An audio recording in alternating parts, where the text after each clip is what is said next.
नमस्कार आदरणीय श्रोताहरू। आज फेरि हजुरहरूमाझ एउटा नयाँ प्रस्तुति लिएर हाजिर भएका छौँ। हाम्रा पछिल्ला भिडियोहरूलाई मन पराइदिनु भएकोमा हजुरहरूलाई धेरै धेरै धन्यवाद छ। आशा छ यो भिडियोलाई अझ बढी मन पराइदिनु हुनेछ। जसरी हामी केही काँडे तारको बार राखेर यति भाग चाहिँ मेरो जमिन हो भनी छुट्याउने गर्छौँ, ठिक त्यसरी नै सिमाना यानि बोर्डरले हरेक देशहरूको आफ्नो आफ्नो क्षेत्रफलहरू छुट्याइदिने गर्छ। दुई देश बीचको कतिपय सिमानाहरू प्रकृतिले नै आफै बनाइदिएको हुन्छ भने कतिपय मानिसहरूद्वारा निर्माण गरिएको हुन्छ। हरेक देशको आफ्नो सुरक्षा के कतिको बलियो छ भन्ने कुरा त्यस देशको सीमा सुरक्षामा निर्भर हुने गर्छ। त्यसै कारण सीमा सुरक्षालाई मजबुत गर्नको लागि हरेक देशको सरकारहरूले आफ्नो देशको सिमानाहरूमा प्रशस्त तालिमयुक्त सेनाहरूलाई खटाइएको हुन्छ। हामी अहिले आफ्नो घरमा निर्धक्क साथ सुत्न सकेका छौँ किनभने हाम्रा सेना दाजुभाइ तथा दिदीबहिनीहरू देशको सिमानामा दिनरात नभनी खटिरहनु भएको छ। तर कहिले त्यसरी सिङ्गो देशको सुरक्षा गर्न खट्नुभएका हाम्रा सेना जवानहरू नै केही भयानक प्रेत आत्माहरूका कारण सीमातिर असुरक्षित हुनु परेको घटनाबारे सुन्नुभएको छ। आजको हाम्रो एपिसोड यसै विषयसँग सम्बन्धित छ जुन हामीलाई विनय मगरजीले पठाउनु भएको छ। आउनुहोस् सुरु गरौँ विनयजीको भोगाई उहाँकै शब्दहरूमा। म निम्न वर्ग परिवारमा हुर्किएको घरको एक्लो छोरो। बालापन निकै कष्टसँग बिताएको हुँ। मेरो घर काकरभिट्टा बाहुनडाङ्गी रोडतिर पर्छ। बुवा आमा दुवैजनाले खेती किसानी गरेर भए पनि हाम्रो जीविकापार्जन गरिरहनु भएको थियो। आमा मलाई आफ्नो पिठ्यौँमा पछ्यौरीले बाँधेर अरूको मेलापात गर्न जानुहुन्थ्यो। मेरो बालापन आफ्नो घरको आँगनतिर भन्दा बढी गाउँ छिमेकहरूको खेतबारीतिर लडेर बित्यो होला। हुर्किँदै गएपछि बुवा आमाले आफूले जस्तो दुःख मैले चाहिँ गर्नु नपरोस् है भनेर पनि होला मलाई बेलैमा गाउँको एउटा सरकारी स्कुलमा भर्ना गरिदिइहाल्नु भयो। अलि अभावमा हुर्केको भएर होला मैले मेरो घरको स्थिति सानै उमेरमा बुझिसकेको थिएँ। स्कुल पढ्दा मनमा सधैँ पछि ठुलो भएर लाहुरे बन्छु अनि टन्न पैसा कमाएर बुवा आमालाई सुख दिएर राख्छु भन्ने सोचाउँथ्यो। लाहुरे बन्न मन लाग्नुको कारण चाहिँ मेरो मामा हुनुहुन्थ्यो, मेरो आमाको माइलो काकाको छोरा। उहाँ इन्डियन आर्मीमा हुनुहुन्थ्यो। म सानै हुँदा कहिले कसो मामा हामीलाई भेट्न आउनु हुँदा मामाले जहिले पनि अलि ज्यान बनाउँदै गर्नु है भानिज, पढाइ सकेपछि मामासँगै लाग्नुपर्छ लाहुरतिर भनी कुराहरू गर्नुहुन्थ्यो। म पनि त्यो बेलामा त अब त्यही चौचौ र चक्लेटहरूको लोभले पनि होला म त मामाले जता भन्नुहुन्छ त्यति जानी हो भनेर मामाको कुरालाई अझ बढी बढावा दिने गर्थे। बुवा पनि म त्यो बेलामा जोसिएको देख्दा यसलाई त्यहाँसम्म खुट्टा टेकाइदिन पाए त हाम्रा नि केही सुखका दिन आउँथे कि बाबु भनी मामासँग आफ्नो कुरा राख्नुहुन्थ्यो। ऊ बेला मामाले त्यो आर्मीको युनिफर्म छड्के टोपीहरू लगाएको देख्दा त कहिले पढाइ सकेला र म पनि एक दिन यसरी नै आफ्नो वर्दीमा गाउँ फर्किआउन चाहिँ लाग्थ्यो। तर जति जति समयहरू बित्दै गए पढाइ पनि सकिन थाल्यो तब भने मलाई कता कता मनमा निकै गहिरो पिर पर्न सुरु भएको थियो।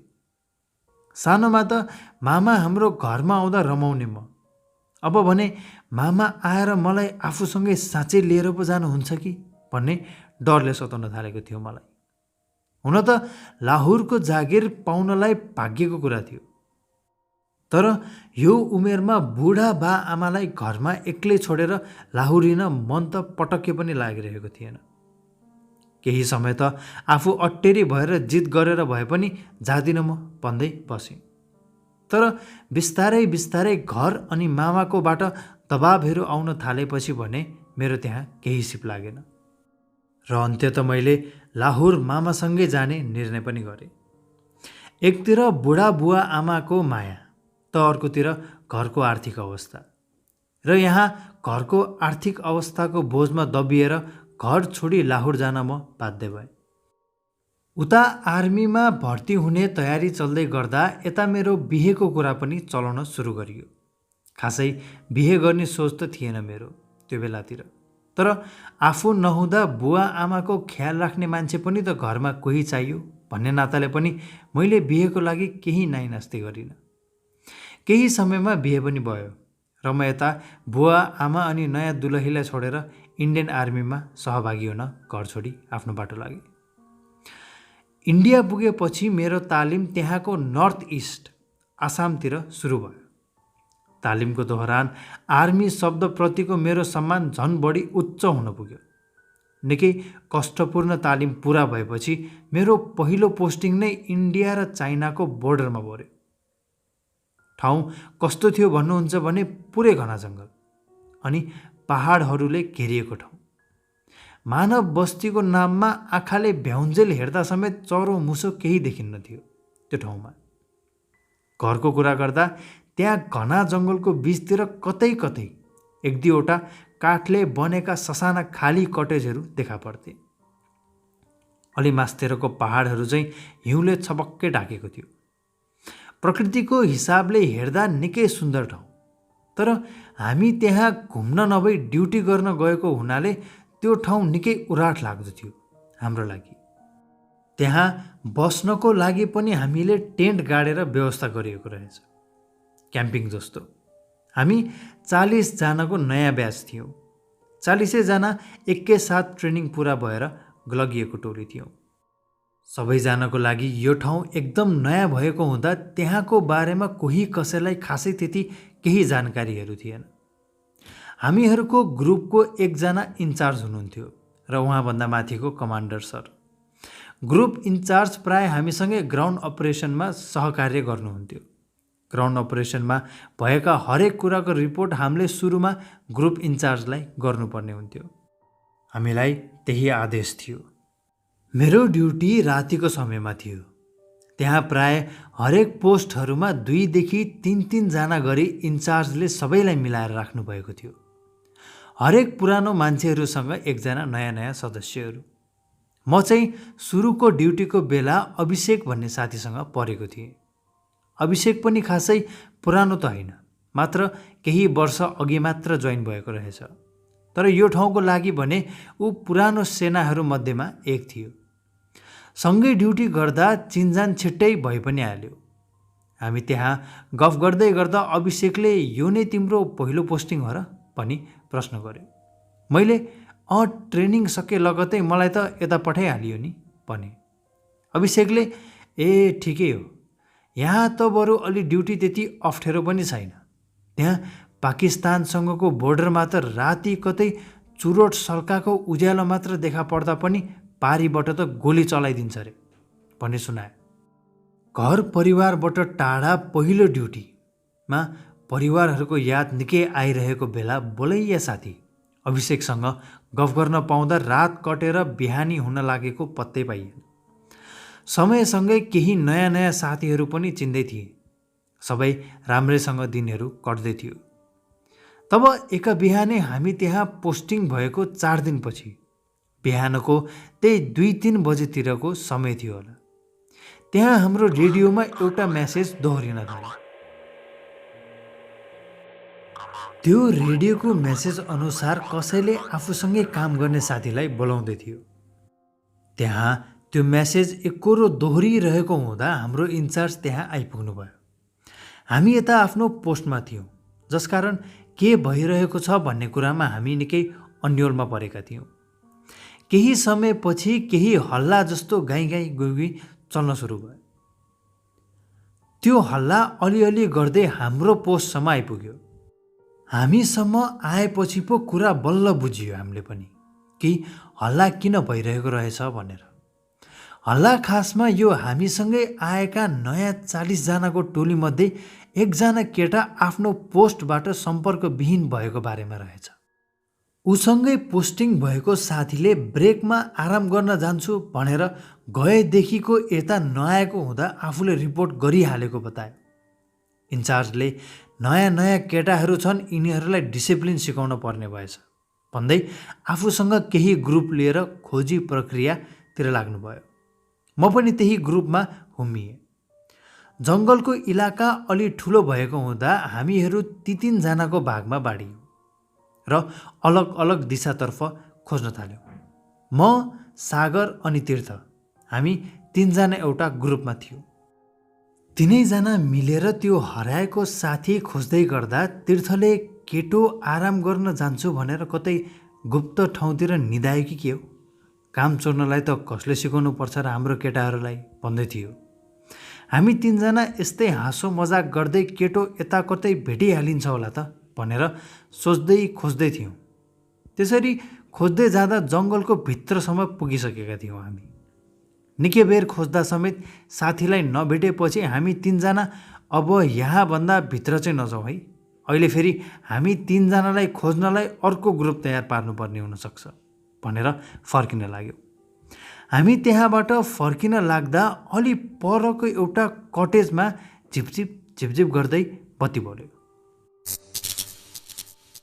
कटेजतिर लाइट बलेको हुँदा सागरले ओइ के हो भर्खरै बत्ती बल्यो त त्यता, कति त्यो त्यहाँतिर गएर त सुतेर बसेको छैन, जाउँ न त त्यहाँ पनि हेरेर आउँ भनेको हुँदा हामी 3 जना त्यो सानो कटेजतर्फ अघि बढ्यौँ।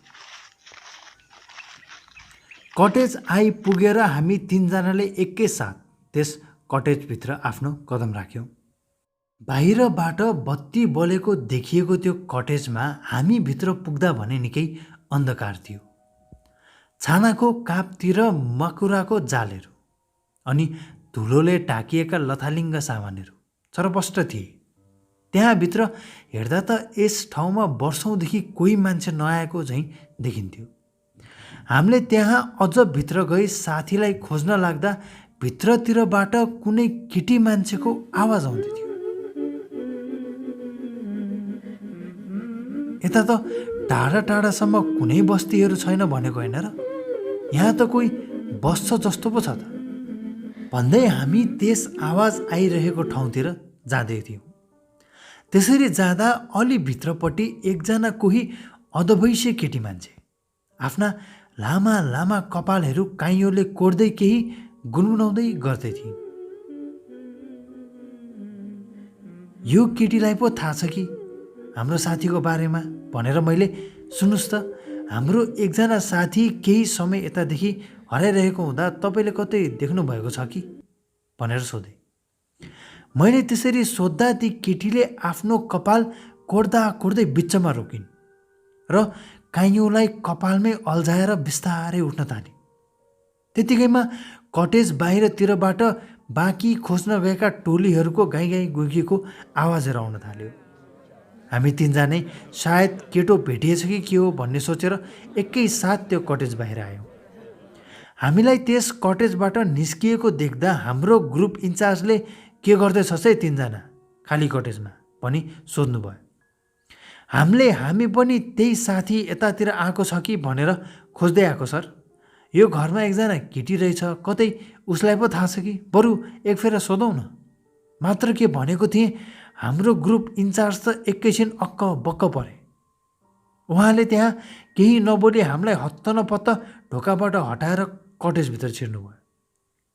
हामी पनि उहाँकै पछि पछि गयौँ।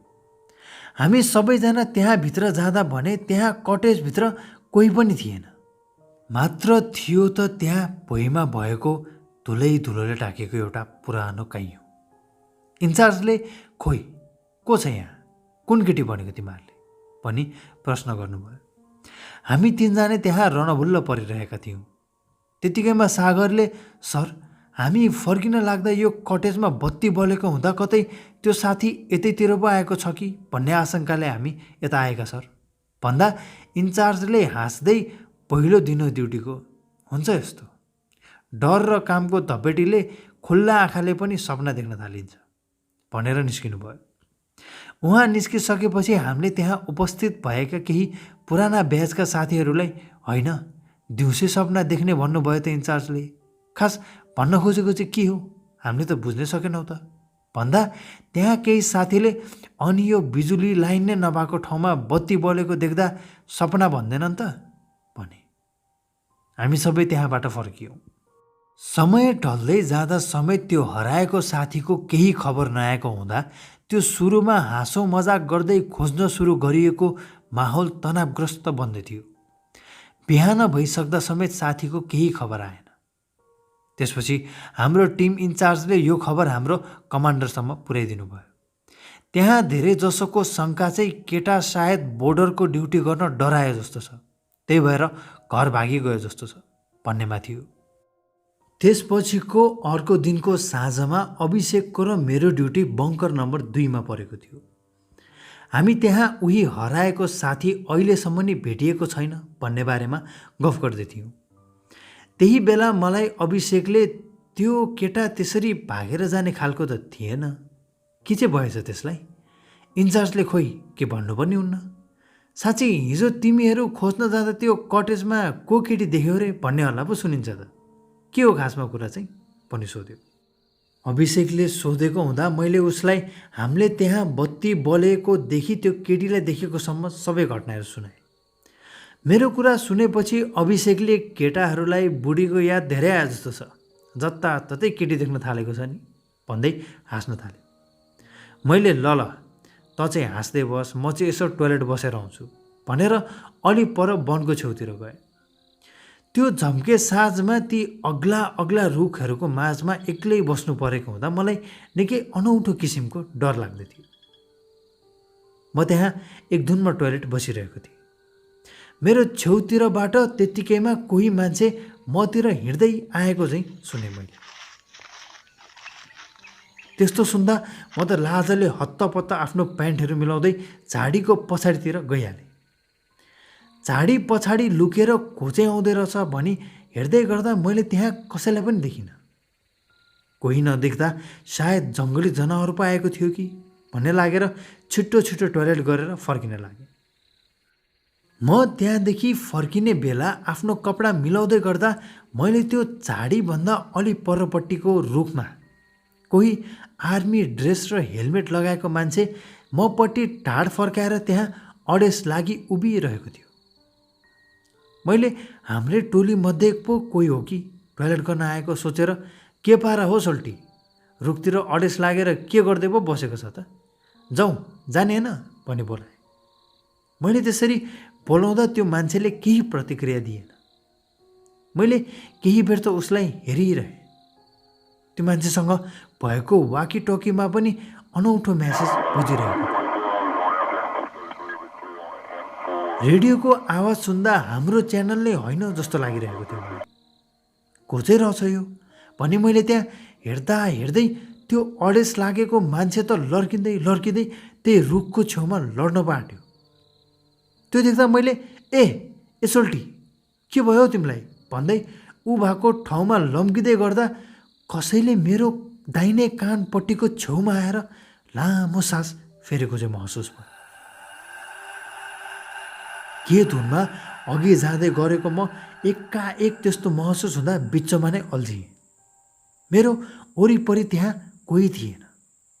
म त्यहाँ आफ्नो वरपर को रहेछ भनी खोज्दै गर्दा कोही लडेको आवाज सुने मैले। आवाज आउने बित्तिकै मेरो ध्यान त्यो लड्न लागेको मान्छे भएको रुखतर्फ गइहाल्यो। त्यहाँ हेर्दा अहिले त्यो मान्छेलाई देख्न सकिनँ। कतै लडेर तल झाडीतिर पो पऱ्यो कि के हो भन्ने ठानेर म हतारिँदै त्यो रुख नजिक गएँ।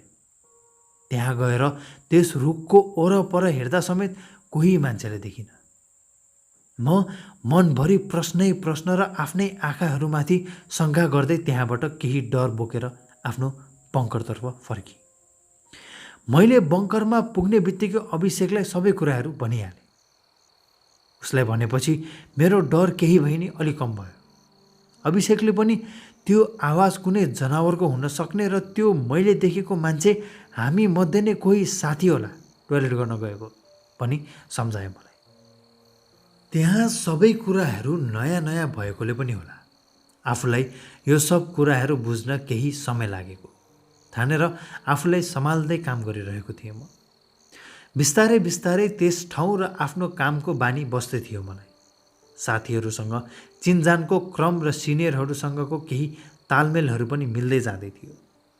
सबै कुराहरू सहज हुँदै गरेको बेला एक साँझ त्यहाँ जोड तोडले पानी परेको थियो। पानी सँगसँगै हुरी बतास पनि उत्तिकै तीव्र गतिमा चल्दै थियो।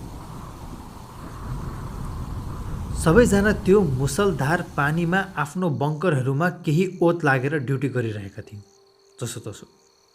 त्यस रात अरू बेला भन्दा अलि बढी नै रेडियो कम्युनिकेसन धेरै हुँदै थियो। सबैजना त्यस बखत निकै चनाखो भएर ध्यान दिएर रेडियोमा भएको हरेक मेसेजहरूलाई सुन्दै थियो। त्यसै बिचमा अचानक हाम्रो रेडियो च्यानलमा एकाएक निकै अनौठो आवाज आउन थाल्यो।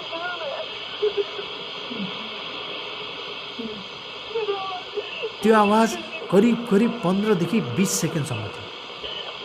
हामीहरू सबै के भएको होला यो भन्ने कुरामा निकै अन्योग थियो। तब हाम्रो इन्चार्जले उताबाट रेडियोमै मौसमको कारणले गर्दा केही प्राविधिक गडबडी भएकोले यस्तो मेसेज आएको भनी जानकारी दिनुभयो। इन्चार्जले दिनुभएको मेसेजपछि भने सबै ढुक्क भएका थिए। तर यता अभिषेकको भने यसबारेमा अरू नै केही धारणा थियो। अभिषेकले इन्चार्जले हामीलाई बच्चा सोच्नुहुन्छ कि क्या हो, मौसमले गर्दा यस्तो आवाज आउँछ त रेडियोमा कहिले, नचाहिने कुरा भन्यो। उसको कुरा सुनेर मैले लौ अनि के चाहिँ कारणले हुनसक्छ त यस्तो भनी सोधेँ। अभिषेकले यहाँ तिमीसँग पनि यस्ता घटनाहरू भइसकेका छन् त, अझै बुझ्न सकेका छैनौ तिमीलाई थाहा छ यहीँ माथि पहाडहरूको हिउँमुनि कति लासहरू अझै दबिएर बसेका छन्। यो युद्धको मैदानमा कतिजनाले आफ्नो ज्यान गुमाउनु परेको थियो होला। झन् त्यसमाथि यस्तो उन्कन्टार जङ्गल, यस्ता ठाउँहरूमा केही यस्तो अजीब अदृश्य शक्तिहरू हुन्छन् जुन हामीले देख्न सक्दैनौँ। यहीँ पनि निकै पहिला बस्ने टोलीहरूलाई बेलुका सुत्ने बेला टेन्टतिर आएर कति तर्साएको छ अरे भन्यो। मैले के रे, कसलाई तर्साएको पनि अभिषेकलाई सोधेँ। अभिषेकले निकै पहिलाको ब्याचहरू यहाँ डेको ड्युटी गरेर आराम गर्नको लागि क्याम्पतिर गएका रहेछन्। त्यो जाडोको महिनामा मध्यरातको समयतिर कोही मान्छेहरू त्यो टोलीहरू सुत्ने क्याम्पको बाहिर जाडोमा दाँत किटकिट्याउँदै गरेको झैँ आवाज गरेर क्याम्पको वरिपरि डुल्दै रहेछन्। त्यो सुन्दा 2-3 जना बिउजिएछन् पनि। ती 2-3 जनाले टेन्ट बाहिर केही मान्छेहरूको छाया आफ्नो क्याम्पिङको ओरपर हिँडिरहेको देखेर कतै दुश्मन सेनाहरूले हमला त गरेनन् भनी सबैलाई बिउजाएछ। सबैजनाले बिउजेर बाहिर निस्कि हेर्दा भने त्यहाँ त्यस्तो कोही पनि थिएन, त्यहाँ कसैलाई पनि भेटाएनछ। त्यसपछि पनि निकै समयसम्म 2-3 दिन बिराएर भए पनि टोलीहरूले त्यो आवाज सुन्ने गर्थे अरे। त्यो मुसलधार पानी र अभिषेकको कुरा, यी दुईले गर्दा मैले त्यो रात निकै मुस्किलले कटाएँ। भोलिपल्ट बिहान मौसम सफा भएसँगै हिजो पानी र बतासले बिगारिदिएका केही बङ्करहरूको व्यवस्था गर्न थालियो। ड्युटी सकेर टेन्टतिर पुग्दा टेन्ट पनि अलि धराब स्थितिमा पुगेको देखिन्थ्यो। इन्चार्जले यो टेन्टलाई छिट्टै अर्को ठाउँमा व्यवस्था गर्नुपर्छ भनी सुझाव दिनुभयो। त्यो पानी परेको केही रात त आनन्दले नै बित्यो। त्यो केही रातपछि एका बिहानै निकै नराम्रो खबर सुन्नमा आयो कि नयाँ टोलीहरूमध्ये बङ्कर नम्बर 7मा काम गरिरहेको अर्को केटा सम्पर्कविहीन भएछ। यसपालि भने हाम्रो इन्चार्जले यो खबर उति नै बेला हाम्रो कमान्डरलाई रिपोर्ट गरिहाल्नुभयो। एकपछि अर्को निकै रहस्यमय तरिकाले सम्पर्कविहीन भएको हुँदा त्यहाँ काम गर्नेहरूको मनमा एउटा डरले बास गर्न थालेको थियो। मुख्यतः नयाँ टोलीहरूमा कतिपयको मनमा त कतै दुश्मन सेनाहरूले अपहरण गर्दै लगेका त छैनन् भन्नेसम्मको आशंका उत्पन्न हुँदै थियो। यस घटनाको रिपोर्टिङ भए लगत्तै हाम्रो कमान्डर सर पनि आफ्नो केही पुराना ब्याचमेटहरूसँग आउनुभयो त्यहाँ। उहाँले हामी सबैलाई नआत्तिनु, सबैजना भेटाइन्छ, नयाँ ठाउँ हो, त्यही भएर केही समस्याहरू आएको हुनसक्छ भनी सान्त्वना दिनुभयो। भने उहाँसँगै आउनुभएको एकजना नेपालकै दाइ, उहाँको नाम चाहिँ वीर राणा, उहाँले भने हामीलाई केही अलग सुझावहरू दिनुभयो। उहाँले हामीलाई तिमीहरू सबैजना सकेसम्म एक्लै एक्लै भएर त्यो जङ्गलतिर साँझको बेलातिर नजानु है, सकभर टिमसँग एकजुट भएर बस्नु र कोही कसैले बोलाएको जस्तो लाग्यो भन्दैमा त्यो आवाजलाई पछ्याउँदै वा अरू कोहीलाई पछ्याउँदै वनतिर चाहिँ नजानु नि। ड्युटी गर्दा विशेष त रातको बेलामा आफूसँग केही बेसारको धुलो, केही चुराका टुक्राहरू नभए काइयो एउटा आफू साथ राख्नु है भनी सल्लाह दिनुभयो। उहाँको यो सल्लाह अनुसार त उहाँले बताउनु भएको विधि कुनै नराम्रो प्रेत आत्माहरूबाट बच्नको लागि प्रयोग गरिने विधिहरू थिए। केही समय यतादेखिका केही अपत्यारिला गतिविधिहरूको कारणले पनि होला उहाँको सल्लाह सबैले पालना गर्न थाली पनि हाले। त्यसको केही दिनमै हाम्रो तराप अवस्थामा राखिएको क्याम्पलाई अर्कै ठाउँमा सार्न लगाइयो। केही टोलीहरू भने त्यता टेन्टको लागि खाल्टोहरू खन्न सुरु गर्दै थिए। उनीहरूले त्यहाँ खाल्टो खन्दै गर्दा खाल्टोबाट केही हड्डीहरूका ससाना टुक्राहरू उनीहरूले फेला पारे। यसो हेर्दा मान्छेको जस्तै देखिने ती हड्डीहरू निकै पुरानो देखिन्थ्यो। ती हड्डीहरूलाई पन्छाउँदै अरू ठाउँमा खाल्टो खन्दै गर्दा त्यहाँ खाल्टो मुनिबाट एउटा घडी पनि भेटाइयो। घडी अझै नै चल्दै गरेको अवस्थामा थियो। त्यो घडीलाई बाहिर निकाली छेउतिर राख्दा भने हाम्रो इन्चार्जको नजर त्यो घडीतर्फ गएछ। इन्चार्जले त्यो घडीलाई आफ्नो हातमा लिँदै यो तिमीहरूले कता भेटाएको, त्यही भित्रबाट हो भनी सोध्नुभयो। केटाहरूले यो खन्दै गर्दा केही हड्डी भेटियो अनि त्यसलाई पन्छाएर खन्दा यो घडीभित्र भेटियो सर भने। इन्चार्जले केही बेर त त्यो घडी निहाल्दै हेर्नुभयो। त्यसपछि यो त त्यो सुरुमा हराएको केटाले लगाउने घडी जस्तो पो छ त भन्नुभयो। हामी सबैजनाले उहाँको कुरा सुनेपछि पो एकछिन अलमल्ल भयौँ। उहाँले भनेको कुरा सुनेपछि कता कता यो घडी कहीँ देखे जस्तो लाग्न थालेको थियो हामीलाई पनि। यो हड्डीहरूसँग त्यो घडी भेटिएको कुरा एकैछिनमा क्याम्पमा फैलियो। त्यसपछि त केटाहरू झन् बढी त्रसित हुन थाले। अब त जसले बेसार र चुराको सुझाव मानेका थिएनन् उनीहरूले शुद्ध भान्सातिर गएर बेसारहरू खोज्दै गोजीमा हाल्न थाले। त्यसरी घडी भेटिएको 2 दिन पछिको रातमा केही साथीहरू हामी टेन्टमा सुतिरहेको अवस्था थियो। म त्यहाँ मस्तले निदाइरहेको बेलामा बाहिरबाट केही आवाज आएको हुँदा म बिउजिएँ। आवाज सुन्दा कोही लड्दै लड्दै हामी भएको टेन्टतर्फ आउँदै गरेको चाहिँ सुनिन्थ्यो। मैले त आवाज सुन्ने बित्तिकै अभिषेकले सुनाएको त्यो रातको घटनाबारे सम्झिहालेँ र सँगै सुतेको साथीहरूलाई ओइ बाहिर को आउँदैछ सुन्यौ तिमीहरूले भन्दै बिउजाएँ।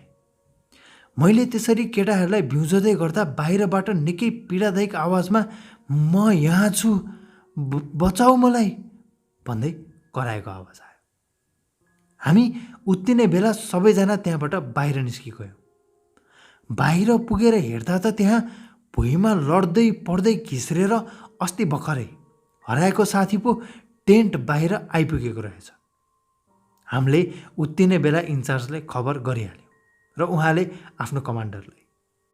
केटाको हालत निकै नाजुक अवस्थामा भएको हुँदा उसलाई छिट्टै त्यहाँबाट मेडिकल फेसिलिटीतर्फ लगिहालियो। सबैजना त्यो हराएको साथी भेटाइएको हुँदा निकै खुसी थियौँ र साथसाथै अब ऊ कहिले आउला र के भएको रहेछ आखिरमा भनेर सोध्नको लागि पनि आतुर थियौँ। प्रायले त दुश्मनले अपहरण गरी लगेको होला, कसो उम्केर बाँचेर आएछ भन्थे।